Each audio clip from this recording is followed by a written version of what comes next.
সত্যি বলুন, আপনি কি প্রস্তুত? আমেরিকা এবার এক দুঃসাহসিক পদক্ষেপ নিয়েছে। সামরিক বিমানে করে একসাথে ভারতীয় অভিবাসীদের ফেরত পাঠানোর ঘটনায় পুরো বিশ্ব তাকিয়ে রয়েছে। এই ঘটনার পর পরিষ্কার, কপালে আরও বড় চমক অপেক্ষা করছে।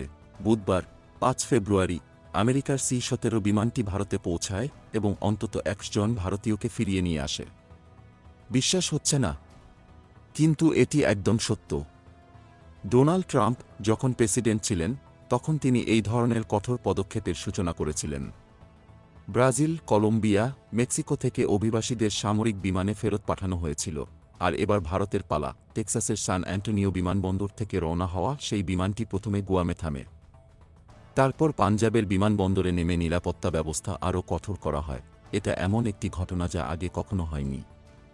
এই প্রথম আমেরিকা সামরিক বিমানে করে ভারতীয় অভিবাসীদের ফেরত পাঠাল।